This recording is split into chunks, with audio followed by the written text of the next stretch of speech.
যেমন আমার প্রবাসী ভাই যারা আছে, দিন রাত পরিশ্রম করছে, মিডল ইস্টে যারা আছে এখানকার তুলনায় তাদের ওখানে তাপমাত্রা অনেক বেশি, কিন্তু তারপরও তারা কাজের মধ্যে চলে যাচ্ছে। ঘুমের ঠিক নাই, খাবারের ঠিক নাই, রোদ, মারাত্মক রোদ, শরীর তো কভার দেয় না, হাজার হলো তো মানুষ।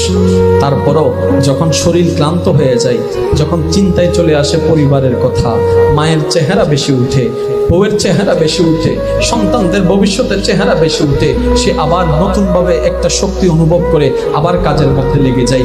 ঘামের পর ঘাম পড়ছে, খাবারের কোনো ঠিক নাই, পানির কোনো ঠিক নাই। ও ভাই, এত করছো কেন, এত কষ্ট কেন সহ্য করছো? আমার যুবক ভাই, আমার সে প্রবাসী ভাই বলবে, আমি যদি কষ্ট করার কারণে, একজনের ত্যাগের কারণে যদি 5 জনের মুখে হাসি ফুটে, এটাই আমার জন্য পাওয়া, এটাই আমার জন্য পাওয়া, আমার জন্য পাওয়া। এবার এটাই হচ্ছে পুরুষ জাতি, দিন রাত করে যাচ্ছে, এটাই করা দরকার, এটাই সুন্নত, এটাই দায়িত্ব, কর্তব্য পালন করতে হবে। কিন্তু শ্রদ্ধার সাথে বলি, নিজেরটা ভুলে যায়েন না, কারণ 99% আপনি যাদের জন্য করছেন তারাই চোখ উল্টাই ফেলবে, এটাই বাস্তব। ইচ্ছাই হোক অনিচ্ছাই হোক, করোনাকালীন সময় তার বাস্তব প্রমাণ পৃথিবীকে দেখাই দিয়েছে।